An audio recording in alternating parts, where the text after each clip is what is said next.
Fala pessoal, estamos na área dando continuidade na nossa aula sobre industrialização brasileira, tema importante pra caramba, focando agora na questão da era militar, né? Retomando, a gente já passou por uma etapa da era Vargas, onde o Brasil realiza grandes investimentos em indústria de base, onde ele começa a estabelecer um parque industrial voltado para suas necessidades internas. JK, marcado com um projeto desenvolvimentista, marcado com a ideia de 50 anos em 5, e principalmente com o início de um alinhamento geopolítico ao Estado americano, né, vai começar a entrada de capital internacional, né, um processo aí de desenvolvimento do Brasil atrelado ao financiamento do FMI. Fundo Monetário Internacional está emprestando aí vultuosas somas para o Brasil poder realizar seu projeto industrial, com aquela articulação no meio da Guerra Fria de que o Brasil permanece dentro da nossa esfera de influência.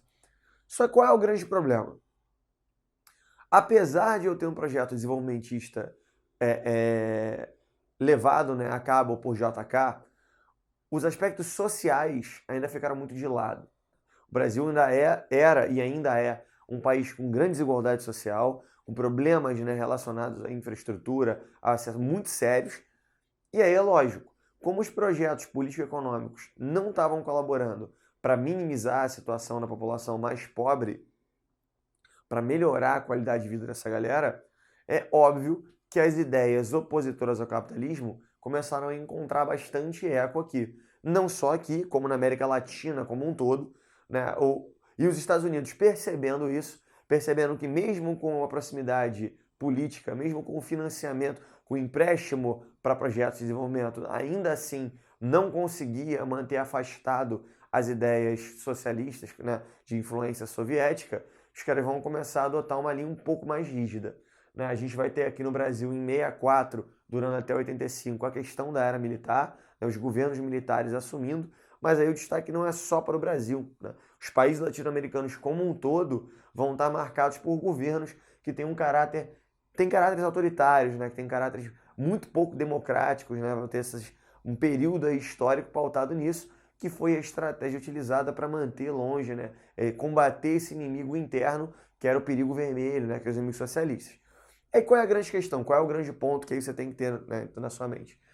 O governo militar, né, as eras militares, os governos militares que sucederam durante esse período, vão ser marcados por uma grande lógica ufanista, né? A ideia do ame-o ou deixe-o, né? Essa questão da não liberdade de expressão, da saída pelo exílio, das perseguições, né, sequestros, inclusive torturas já comprovadas historicamente, né, são um marco desse período, que você tem que, ó, ou você está 100% com o nosso modelo de Brasil, ou você está fora. E aí ninguém mais segura esse país, Brasil, país do futuro, né? Muitas frases aí, muita propaganda ufanista para trazer essa ideia, né, da construção de um sentimento de nação que até hoje o brasileiro sente pouco, né? O brasileiro ainda é um povo muito pouco articulado, muito pouco unido em favor de uma pauta comum. E aí é lógico, vamos lá, se eu vou, né, você tem que entender, se eu vou adotar um governo que ele é austero no sentido das liberdades, que ele é austero, né, no sentido da questão democrática, eu tenho que, para poder me sustentar no poder e ter apoio popular, eu tenho que fazer esse negócio funcionar em algum quesito. Qual quesito? Pô, tô pegando dinheiro emprestado pra caramba e vou ostentar poder, ostentar desenvolvimento. A gente vai ter aqui exemplos, né, de obras das eras militares que vão ser conhecidas como obras faraônicas, né? Se é para fazer, vamos fazer grandioso. E aí eu tenho aqui a parceria que o Brasil fecha com a Alemanha para a construção de Angra 1 e Angra 2. Eu tenho a construção da ponte Rio-Niterói, né, interligando a metrópole, a principal cidade na época da região metropolitana. Eu vou ter a construção da usina hidrelétrica de Itaipu. Eu vou ter a construção da rodovia transamazônica. Eu vou começar a implementação do projeto da Zona Franca de Manaus, né, incentivar a questão da produção de divisas na área amazônica, né? Se tem uma coisa que os militares são sensacionais, cara, são com as frases. Você consegue estudar o período militar inteirinho e as ideologias dos projetos militares através de slogans, né? Daqui a questão da Amazônia, ela já era olhada, né, com uma seriedade muito grande, porque é uma área de fronteira, né, cortada ali por inúmeros países sul-americanos.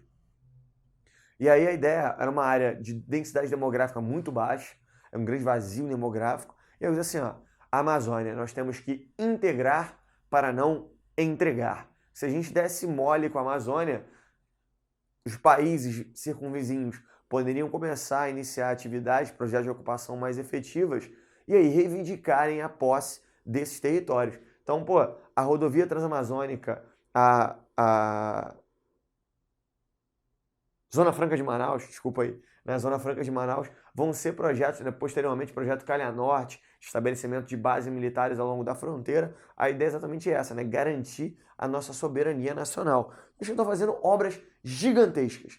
Por que que isso é legal? Como é que isso ajuda o projeto político deles? Geração de emprego, né? Se eu tenho o Brasil ainda como um país, população com baixa qualificação, com baixa escolaridade, qual é a maneira mais rápida de eu realizar um desenvolvimento e gerar emprego? Obra. Faz obra pra caramba, porque a população enxerga a coisa surgindo, né? Vai olhar a ideia do trabalho acontecendo.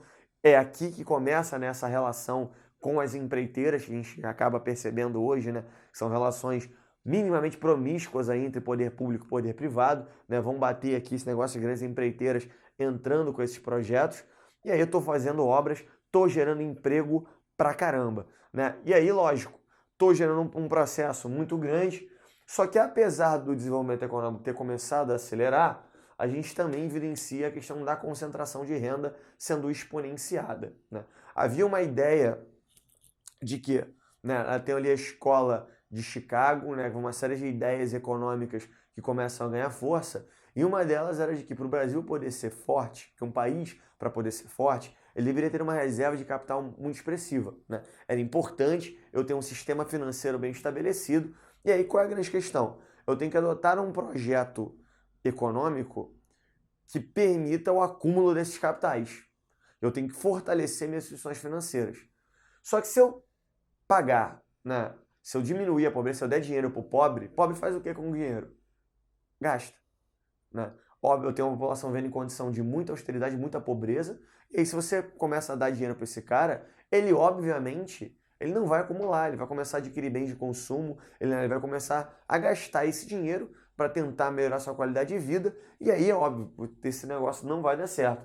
Ficou marcada aqui uma frase, né, do Delfim Neto, com a ideia do que nós devemos esperar o bolo crescer para então dividir, né? O Delfim Neto, quando ele é indagado sobre essa questão do aumento da desigualdade social, né, do aumento da concentração de renda no país, ele diz, não, primeiro o bolo do Brasil vai crescer, depois a gente divide, né? A gente está em 2017, a gente continua vendo que a divisão, rolou divisão, mas tá, irmã, tá, não, não tá, né? A gente ainda tem o Brasil aí encabeçando a lista dos países com maior concentração de renda, maior desigualdade do mundo. E aí é muito resultado desse processo de um arroxo salarial muito forte. Tava geral empregado, mas em compensação salário pequenininho, só realizava ajustes atrelados à inflação. E aí se eu tenho, né, de 68 a 73, o que a gente chama de milagre econômico brasileiro. Os caras conseguiram gerar um crescimento aceleradíssimo do PIB, né? Tô falando aí do PIB brasileiro batendo na casa de 7, 8, 10, 12% ao ano, né? A comunidade internacional olhava para o Brasil, né, como assim, cara, o país que mais cresce.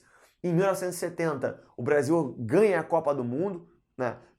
Vai ter música, 90 milhões em ação, pra frente o Brasil, né? O cara vai se apropriar da ideia do futebol, né? E isso até hoje, os esportes têm esse papel, né, de mostrar que o projeto nacional está dando certo, porque nós fomos campeões, porque nós nos destacamos, isso é a prova de que o Brasil está indo para frente, ninguém mais segura esse país, né? Vamos que vamos, o desemprego está muito baixo, eu tenho uma inflação reduzida, então o Brasil está vendo aí um grande milagre econômico ao longo desses 5 anos.